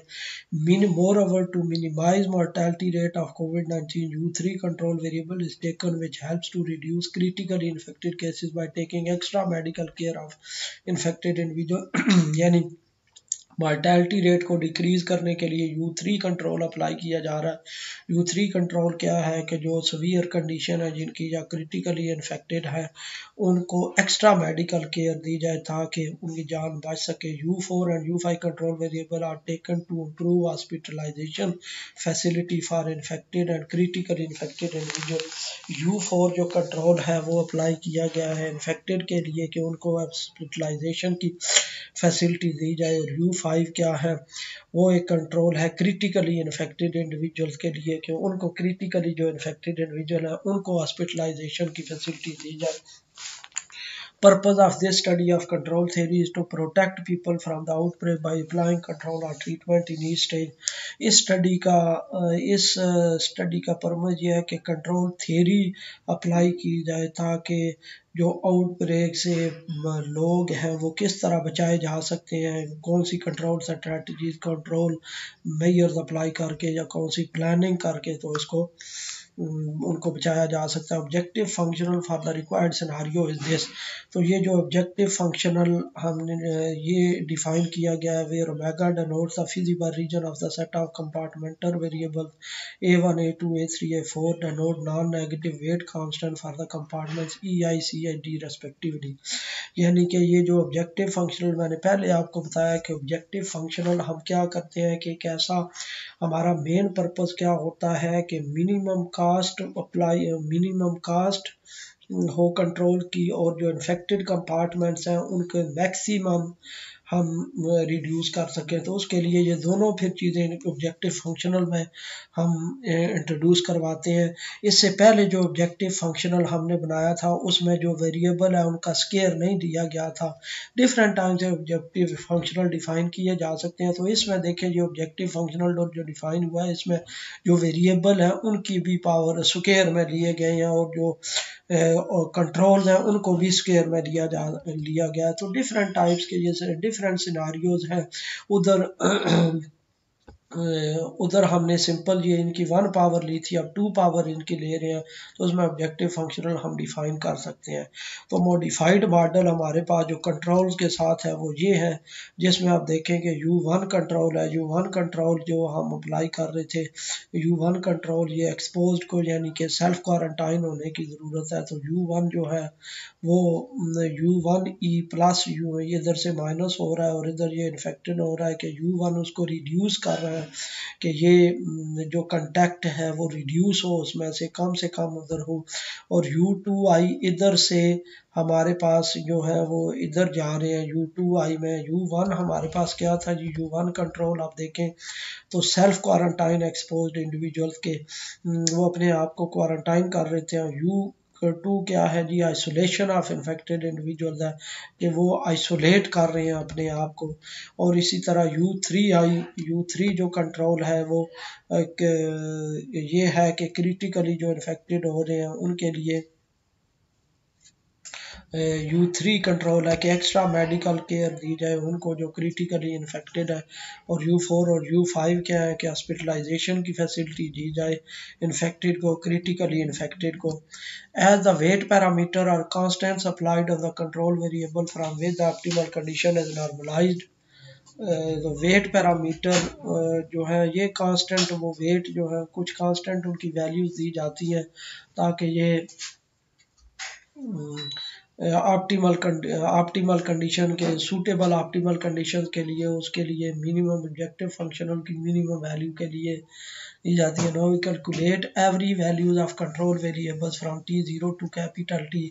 तो हम उसकी कोई कंट्रोल वेरिएबल की वैल्यूज कैलकुलेट करते हैं इस तरह के मिनिमम ऑफ जे यूज्ड है। उसकी जो मिनिमम वैल्यू होती है वो जो ऑब्जेक्टिव फंक्शनल है where phi is a smooth function on the interval 0 to 1। Phi एक फंक्शन है 0 to 1 में एक स्मूथ फंक्शन है जिससे ये वैल्यू ये इनकी UI की ली जाती है, यानी UI की वैल्यू एक 0 और 1 के दरम्यान ली जाती है। The optimal effect is found by using the results of Fleming and Rishel Fleming और रेशल से ये ऑप्टिमल इफेक्ट ये कैलकुलेट किया जाता है। ये रिज़ल्ट इधर फ्लेमिंग और रेशल ने 2012 में रिप्रेजेंट किया, जो इधर हम वो यूज़ कर रहे हैं। Associated Lagrangian function that joint variable is given by, अब लैग्रांजियन हम इसमें वैसे लिखा हुआ है लैग्रांजियन का, लैग्रांजियन तो पहले हमने कर दिया था, ये हमारे पास है associated Lagrangian function. Lagrangian function ये हैमिल्टोनियन बेसिकली हमने डिफाइन किया। हैमिल्टोनियन जिस तरह मैंने पहले बताया कि ये कैसे डिफाइन करते हैं कि ये हमने वो सारा ऑब्जेक्टिव फंक्शनल का जो इंटीग्रैंड है वो लिख दिया प्लस लैम्डा 1 और साथ पहली इक्वेशन लिख दी, फिर प्लस लैम्डा 2 दूसरी equation up to so on lambda 5 तक ये हमने पांचवा इक्वेशन लिख दी। The partial derivatives of the Lagrangian with respect to each variable compartment give that joint equation. क्योंकि हमें न्यूमेरिकली सॉल्व करने के लिए हमें तीन चीज़ें चाहिए होती हैं। कौन कौन सी? एक तो हो गया वो सिस्टम जिसमें कंट्रोल डिफाइन हुए हैं, ये वाला सिस्टम। दूसरा एडजॉइंट ये वेरिएबल जो है लैम्डा 1 लैम्डा 2 लैम्डा 3, इनकी equation D lambda 1 by two T, D lambda 2 by D T, D lambda 3 by D T up to so on D lambda 5 by D T. और तीसरी हमें u1 u2 u3 जितने भी control हैं उनकी value चाहिए। ये तीन वैल्यूज हम यूज़ करके तो न्यूमेरिकली सॉल्व करते हैं। तो ये डी हम क्या करेंगे जी, लैम्डा 1 डॉट किसके इक्वल होगा? Minus partial L by partial E, यानी कि यही जो ये एल वैसे इधर एच होना चाहिए, ये हैमिल्टोनियन है जो, लेकिन नोटेशन यहाँ पे एल की यूज़ की गई है। तो चलें ठीक है कि इसका derivative with respect to first variable लें और माइनस से मल्टीप्लाई करें तो ये इक्वेशन आ रही है। फिर लैम्डा 2 डॉट का मतलब है D lambda 2 by D T, dot derivative with respect to time को डिनोट कर रहा है। ये partial derivative with respect to Y minus के साथ कैलकुलेट करेंगे तो ये आ जाएगी। इसी तरह सब की कैलकुलेट कर लेंगे। लैम्डा डॉट 5 किसके इक्वल है? पार्शियल एल व पार्शियल डी वो कैलकुलेट करेंगे, यानी एल वो जो लैग्रांजियन ऊपर है ये इसका derivative with respect to D calculate करेंगे तो ये आएगा। Has the controls are given by, ये u1 कंट्रोल कैसे आया जी? हम क्या करेंगे कि इसका डेरिवेटिव लेंगे partial L by partial u1, partial L by partial u1 calculate करेंगे, फिर partial L by partial u1 को 0 के इक्वल पुट करेंगे और उधर से फिर u1 की वैल्यू आ जाएगी ये वाली जो लिखी हुई है। और फिर u2 हम इसी तरह कैलकुलेट कर लेंगे, partial L by partial u2 calculate करेंगे, फिर उसको 0 पुट करेंगे तो उससे u2 की वैल्यू आ जाएगी। इस तरह ये u1 से लेके u5 तक कैलकुलेट कर लेंगे। आगे है ऑप्टिमल कंडीशन, ये ऑप्टिमल कंडीशन हमने बनाई है कौन सी? यहाँ पे b1 और ये है, यानी इनमें से मिनिमम जो भी होगा वो हम लेंगे। b1 कोई कांस्टेंट नंबर ले लिया है, फिर a1 और उसके नंबर का को मैक्सिमम है वो हमारे पास इसकी ऑप्टिमल वैल्यू आ जाएगी। This calculation gives analytical behaviour of optimal control of the system. ये हमारा एनालिटिकल बिहेवियर है या मैथमेटिकल ये कैलकुलेशन है जो ऑप्टिमल कंट्रोल की एग्जिस्टेंस के लिए है और उसके सोल्यूशन के लिए। Numerical interpretation of optimal control theory simulated in the next section. तो नेक्स्ट सेक्शन में जो है वो इसकी न्यूमेरिकल करेंगे, न्यूमेरिकल सिमुलेशन करेंगे। अब वन ये रेफरेंस दिया हुआ है कि WHO यानी जहाँ से ये जो रिपोर्टेड केसेस हैं वो लिए गए। दिस सेक्शन द कोविड-19 model simulated numerically wherein the parametric value for simulation are taken from the recent pandemic outbreak of coronavirus। यानी कि जो सिमुलेशन के लिए जो केसेस ले गए हैं वो ये वेबसाइट है, इधर से WHO की वेबसाइट से रिसेंट केसेस लिए गए हैं जी। Figure 3 represents the variation in all compartments of COVID-19 model with respect to time। ये जो फिगर 3 है ये वेरिएशन बता रही है हर कंपार्टमेंट्स में। ये देखें जो E पहला कंपार्टमेंट है एक्सपोज, इसमें वेरिएशन ये बताई रही है। टाइम लिखा गया वीक्स में कि वीक्स के ये 0.5 यानी कि हाफ वीक में, फिर 1 वीक में, फिर 1.5 वीक में, फिर 2 वीक्स में, इस तरह वेरिएशन बताई गई है कि यहाँ से ये स्टार्ट होंगे इंडिविजुअल एक्सपोज, और देखें पहले इंक्रीज़ करेंगे, फिर आस्ता आस्ता डिक्रीज़ होना शुरू हो जाएंगे, कुछ अर्सा डिक्रीज़ रहेंगे, फिर उसके बाद इंक्रीज़ होना शुरू हो जाएंगे। ये कर्व हमें ये बता रही है। इसी तरह जो इन्फेक्शियस है रेड कर्व, वो क्या बता रही है कि ये स्टार्ट से ही ये इंक्रीज़ होना शुरू हो जाएंगे, फिर ये एक हफ्ता तक ये पीक पे पहुंचेंगे, फिर उसके बाद आस्ता आस्ता डिक्रीज़ होना शुरू हो जाएंगे। इसी तरह सी जो है क्रिटिकली जो इन्फेक्टेड है वो ये मुसलसल इंक्रीज़ हो रहे हैं जी। एच हॉस्पिटलाइज जो है ये पहले स्लो थोड़ा इंक्रीज़ हुए थे, फिर हॉस्पिटलाइज ज़्यादा से ज़्यादा कर रहे हैं, और इस तरह ये फिर 3 वीक्स में थोड़े से स्टेबल हो जाते हैं इनकी नंबर। इसी तरह जो डेथ्स है पहले जो है वो डेथ्स इंक्रीज़ कर रही है, और फिर फर्स्ट वीक के बाद ये डेथ्स जो है वो आस्ता आस्ता डेड पीपल जो है वो इंक्रीज़ करना शुरू हो जाते हैं। Also the pandemic behaviour of covid outbreak can be clearly seen here, यानी इसका पेंडेमिक बिहेवियर देखा जा सकता है कि एक्सपोज किस तरह चेंज हो रहे हैं। ये जिस तरह मैंने आगे एक्सप्लेन कर दिया है हर क्लास को कि किस किस तरह ये चेंज हो रहे हैं। We can say that a large population of the exposed individual become infected before a week, यानी कि हम देख सकते हैं कि बहुत एक वीक से पहले जो है वो बहुत बड़ी तादाद इंडिविजुअल की वो इन्फेक्टेड हो जाएगी। Moreover the critically infected cases and hospitalization cases also increase with the matter of time. तो क्रिटिकली जो इन्फेक्टेड है ये देखें सी जो है ये, और जो हॉस्पिटलाइज्ड है वो इंक्रीज करेंगे टाइम के साथ साथ। Further it clearly show that after 1 week the mortality rate is also increase, और ये भी शो कर रहा है कि 1 वीक के बाद जो मोर्टेलिटी रेट है वो भी इंक्रीज होगा। Figure 4 variation in compartments with and without control, के जब कंट्रोल नहीं अप्लाई करेंगे तो फिर उसमें क्या वेरिएशन आएगी, और जब कंट्रोल अप्लाई करेंगे ये सारे जो कंट्रोल फंक्शन दिए हुए हैं तो फिर क्या चेंज आएगी इसमें। Figure 4 A show the variation in each compartment under the influence of with and without control variables, यानी फिगर 4 ए शो कर रही है उसको विद और विदाउट कंट्रोल को। अब देखें फिगर 4 ए में ये जो है रेड लाइन है ये विदाउट कंट्रोल है, कि विदाउट कंट्रोल जो एक्सपोज्ड है वो इतने हैं, लेकिन जब हम कंट्रोल अप्लाई करते हैं जो तो फिर ये हमारे पास जो एक्सपोज्ड इंडिविजुअल्स हैं पहले डिक्रीज़ कर जाते हैं, फिर थोड़ा सा इंक्रीज़ होते हैं, लेकिन उसके बाद अल्टीमेटली फिर डिक्रीज़ हो जाते हैं ये।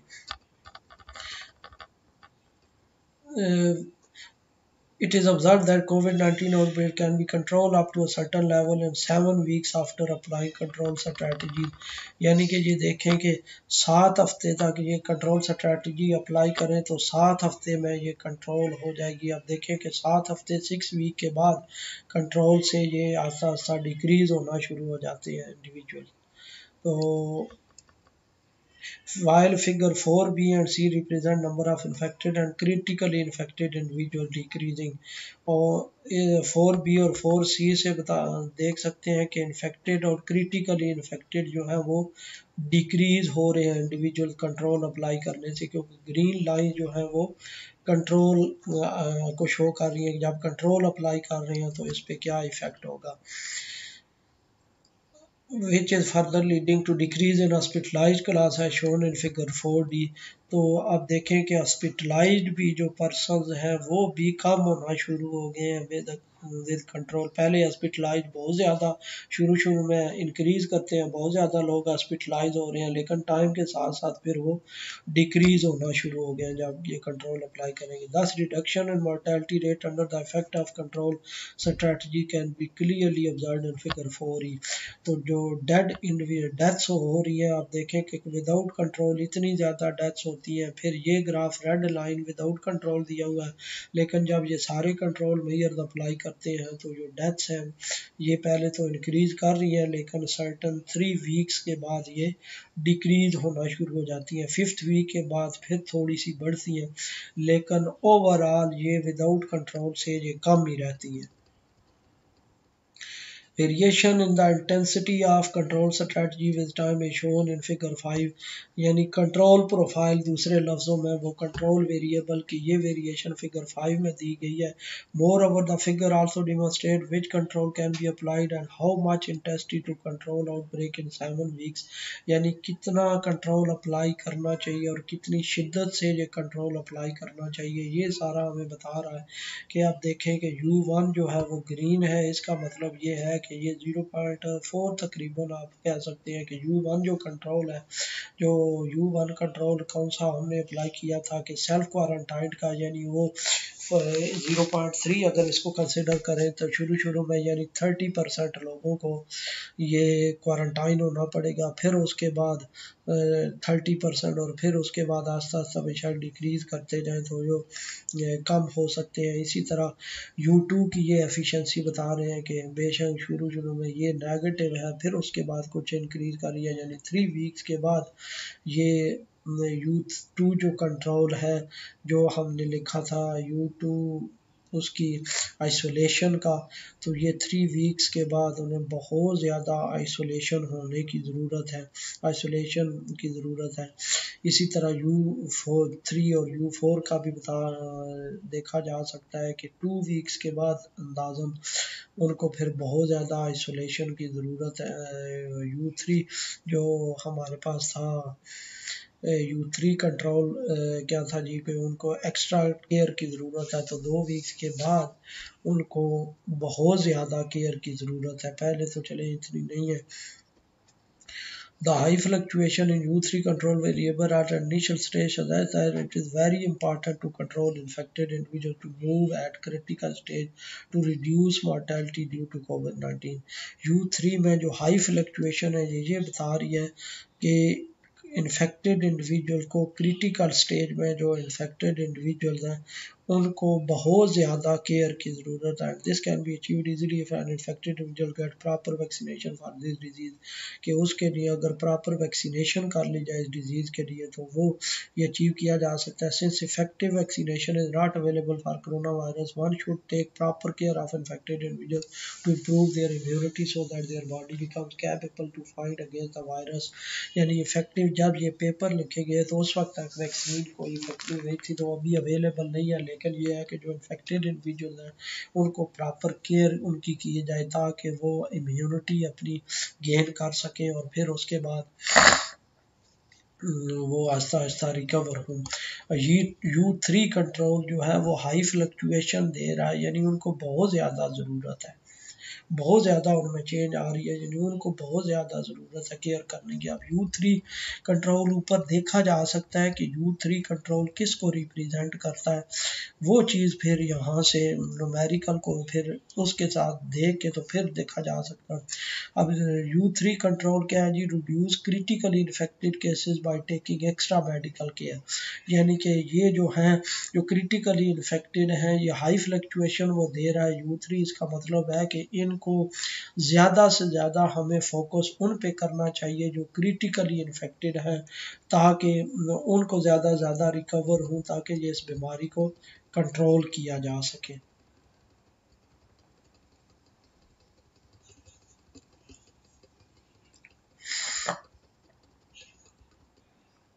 Moreover, fluctuation in U2 control variable suggests that it is very important to isolate or quarantine infected individual control this pandemic।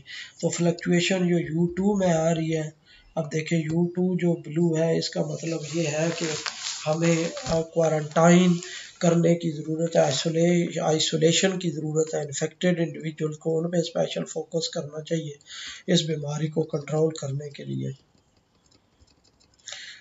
आगे separate effect of control variable on each compartment can be observed in figure 6, यानी उनका effect जो है वो control variables पे वो इस तरह देखा जा सकता है। सेपरेट इफेक्ट का मतलब from figure we can interpret that U2 control variable is highly effective to stabilize this epidemic situation, यानी हम देख सकते हैं जो U2 कंट्रोल है, U2 हमारे पास क्या कंट्रोल है, आइसोलेशन ऑफ इन्फेक्टेड इंडिविजुअल, वो हाईली इफ़ेक्टिव है इसको बीमारी को कंट्रोल करने में। अब वो कैसे देखा जा सकता है, अब आप देख सकते हैं कि 6A में क्या है जी, U1 रेड लाइन है, जब सिंपल U1 अप्लाई करेंगे, सिर्फ U1 कंट्रोल अप्लाई करेंगे, और इसी तरह U2 जो ये और लाइन दे रही है, ये हमारे पास ये है कि जब U2 कंट्रोल अप्लाई करेंगे तो ये सिर्फ U2 अप्लाई करेंगे तो ये चीज़ होगी, U3 अप्लाई करेंगे तो ये चीज़ होगी नंबर ऑफ एक्सपोज्ड पे।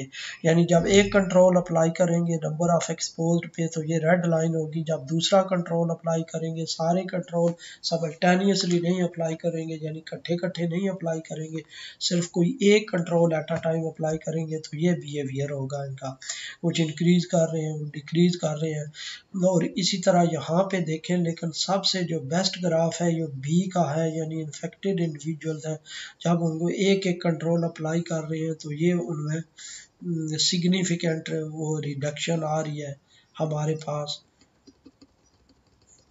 Figure 6b depicts the population class of affected individual is lowest under the influence of U5 control variable।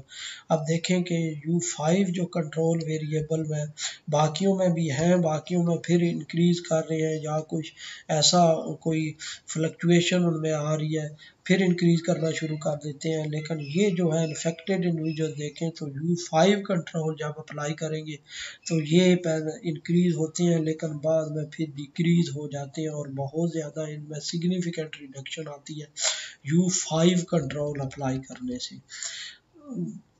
which suggests that rapid hospitalization of infected individuals is an effective step to reduce infected cases of COVID-19। ये हमें show कर रहा है कि जितनी जल्दी उनको hospitalise कर दिया जाए उससे ये बीमारी कंट्रोल हो सकती है। Figure 6C should suggest that to reduce the critical cases of COVID-19, first we should make control on infected individuals to become critically infected, and we should improve hospitalization and medical facility for critically infected individuals to save their lives। जो figure 6D है वो हमें बता रही है, अब देख सकते हैं जो हॉस्पिटलाइजेशन है, यानी पहले उनको फोकस किया जाए कि जो इन्फेक्टेड इंडिविजुअल्स हैं उनको अर्ली हॉस्पिटलाइज किया जाए, फिर क्रिटिकली इन्फेक्टेड और उनको मेडिकल फैसिलिटी दी जाए, क्रिटिकली इन्फेक्टेड को उनकी लाइफ को सेव करने के लिए। Figure 6E show the mortality rate due to कोविड-19 can be reduce effectively with in 3 weeks of outbreak by applying U1, U2 and U3 control strategy. तो figure 3C ये हमें बता रही है कि जो डेथ्स है U1, U2, U3 जब कंट्रोल हम अप्लाई करते हैं, U3 कंट्रोल हम अप्लाई करते हैं, आप देखें तो फिर इसमें ये रिडक्शन आ रही है। सॉरी, फिगर 6E जो है वो डेड पॉपुलेशन में आप देखें कि रेड हमारे पास U1 है, इसमें भी रिडक्शन आ रही है, फिर U2 अप्लाई करते हैं तब भी रिडक्शन आ रही है, U3 अप्लाई करते हैं तब भी रिडक्शन आ रही है। यानी U1, U2, U3 जब अप्लाई करते हैं तो जो डेड इंडिविजुअल्स हैं उनमें सिग्निफिकेंट रिडक्शन होती है। तो ये डेथ को कंट्रोल करने के लिए यानी हमें U1, U2 और U3 को अप्लाई करना पड़ेगा। और U1 कंट्रोल हमने डिफाइन किया है, कौन सा है, वो है क्वारंटाइन का, एक्सपोज्ड इंडिविजुअल्स को यानी सेल्फ क्वारंटाइन कर ले, तो और दूसरा क्या है इन्फेक्टेड इंडिविजुअल्स का आइसोलेशन का, कि उनको जल्दी जल्दी आइसोलेट कर दिया जाए, और तीसरा जो है वो एक्स्ट्रा मेडिकल केयर दी जाए क्रिटिकली इन्फेक्टेड इंडिविजुअल्स को। तो ये तीनों जो हैं वो डेथ्स को कंट्रोल कर सकते हैं। That's means self-quarantine for an exposed individual, isolation or infected individual, and reducing critical cases by taking extra care on infected individuals are effective strategies to control further transmission। वही चीज़ जो मैंने explain कर दी है, लिखी हुई है जी। Figure 7 gives the change in the objective function under the influence of all the control।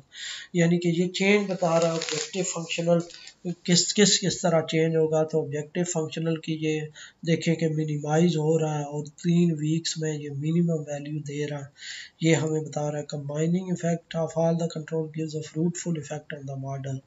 यानी कि जो सारे कंट्रोल अगर अप्लाई करते हैं तो ये ऑब्जेक्टिव फंक्शन हमें मिनिमम वैल्यू दे देता है। Figure 8 demonstrate the scatter diagram representing chaotic situation created during COVID-19. ये एक chaotic situation को बताता है कि किस तरह वो chaos इसमें होगा जी। Figure 8b shows periodic mortality from classes of exposed individuals, infected individuals and critical infected individuals respectively when under hospitalization। यानी कि ये हमारे पास पीरियाडिक मॉर्टेलिटी को बता रहे हैं कि अंडर हॉस्पिटलाइजेशन जो एक्सपोज्ड क्लास है उनकी जो डेथ्स हो रही हैं वो किस तरह किस इंटरवल के बाद फिर वो रिपीट कर रही हैं। यानी ये जो सर्कल हमें बता रहे हैं ये उसके स्कैटर डायग्राम बता रही है। ये एक्सपोज्ड जो इंडिविजुअल्स हैं और ये हॉस्पिटलाइज्ड इंडिविजुअल्स हैं उनकी ये डेथ्स बता रही है कि किस किस तरह वो चेंज हो रहे हैं यहाँ पे क्या behaviour. On comparison of figures 8 and B, it can be interpreted that mortality ratio in class of infected individuals is higher than and much quicker than in class of exposed individuals। यानी कि जो mortality है infected individuals की वो बहुत ज़्यादा है और बहुत तेज़ है as compare to infected individuals. 8A और 8B में देख सकते हैं ये इन्फेक्टेड है और ये एक्सपोज्ड है।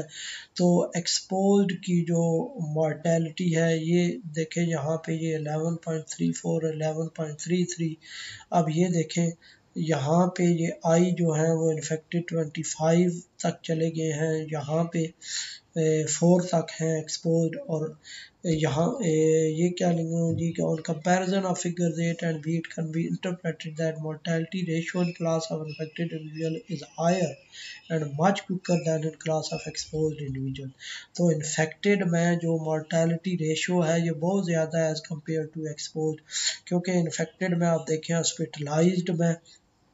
हॉस्पिटलाइज्ड जब इतने इन्फेक्टेड हुए जो इन्फेक्टेड हैं वो जब इतने हॉस्पिटलाइज्ड हो रहे हैं तो जो मॉर्टेलिटी है मॉर्टेलिटी में आप देखें जो इन्फेक्शस है मॉर्टेलिटी ये जो 11.33 है यहाँ पे भी 11.33 है, लेकिन एक्सपोज्ड की तादाद इधर बताई जा रही है और एक्सपोज्ड इन्फेक्शस की तादाद इधर है। इसका मतलब ये है कि जो मॉर्टेलिटी रेशो है इन्फेक्टेड की वो बहुत ज़्यादा है एज़ कम्पेयर टू एक्सपोज्ड और वो जल्दी उनकी मॉर्टेलिटी हो रही है जी। ये ग्राफिकली बताया जा रहा है। The chaotic figure 8C represents a very high mortality rate of critically infected individuals। और ये देखें कि critically जो infected individuals हैं उनकी और भी बहुत ज़्यादा ये mortality दिखाई गई है as compared to exposed and infectious individuals। Hence, in the absence of vaccination, it becomes challenging situation to cure critically infected individuals। और वैक्सीनेशन की गैर मौजूदगी में ये एक चैलेंजिंग सिचुएशन है क्रिटिकली इन्फेक्टेड इंडिविजुअल्स को सेहतियाब होना, क्योंकि उनकी मॉर्टेलिटी ये बहुत ज़्यादा इस तरह बताई गई है जी। Conclusion: in this study, a compartmental model is constructed to examine transmission of COVID-19 in human population class। Human population में कोविड-19 की ट्रांसमिशन को एग्जामिन करने में जो मॉडल कंस्ट्रक्ट किया गया। Moreover basic reproduction number is formulated to calculate threshold value of the disease. यानी कि थ्रेशोल्ड वैल्यू डिजीज की कैलकुलेट करने के लिए बेसिक रिप्रोडक्शन नंबर फार्मूलेट किया गया कि बेसिक रिप्रोडक्शन नंबर कितना आएगा। In order to develop strategies to prevent the epidemic of the optimal control theories applied to the model। optimal control theory use की गई इसको एपिडेमिक को रोकने के लिए कि कितनी एपिडेमिक हो सकती है। डिफरेंट कंट्रोल अप्लाई किए गए। Further to advance control theory 5 control variables are introduced in the model in the form of control strategies. तो 5 कंट्रोल अप्लाई किए गए कंट्रोल स्ट्रेटजीज के तौर पे इस बीमारी को कंट्रोल करने के लिए। These strategies include self quarantine of exposed individual, isolation of infected individuals, taking extra care of infected individual to reduce critical, increase hospitalization facility for infected and critical infected individual. ये सारे 5 control strategies apply की गई mathematically उसको बीमारी को control करने के लिए। Distinctive and combined effects of these control variables on all the compartments are observed. तो ये इनका पहले अलग अलग का और फिर सेपरेट का भी और कंबाइंड इफेक्ट भी कंट्रोल वेरिएबल्स का देखा गया कि डिफरेंट कंपार्टमेंट में क्या आ रहा है जी, and example graphically by simulating the कोविड-19 मॉडल, और इसको ग्राफिकली भी इसका ऑब्जर्व किया गया, ग्राफिकली ऑब्जर्व किया गया कि क्या इफेक्ट आ रहा है। Empirical simulation model reflects that quarantine and better medical treatment of infected individual reduce the critically infected cases. Numerical results हमें ये बता रहे हैं कि क्वारंटाइन अगर कर दे इन्फेक्टेड इंडिविजुअल्स को और उनको बेटर मेडिकल ट्रीटमेंट दिया जाए तो वो क्रिटिकली जो इन्फेक्टेड इंडिविजुअल्स हैं उनको कम किया जा सकता है, which will further reduce the transmission risk and device, और जो है ट्रांसमिशन रिस्क को भी कम कर सकते हैं और वो डेथ को भी कम कर सकते हैं।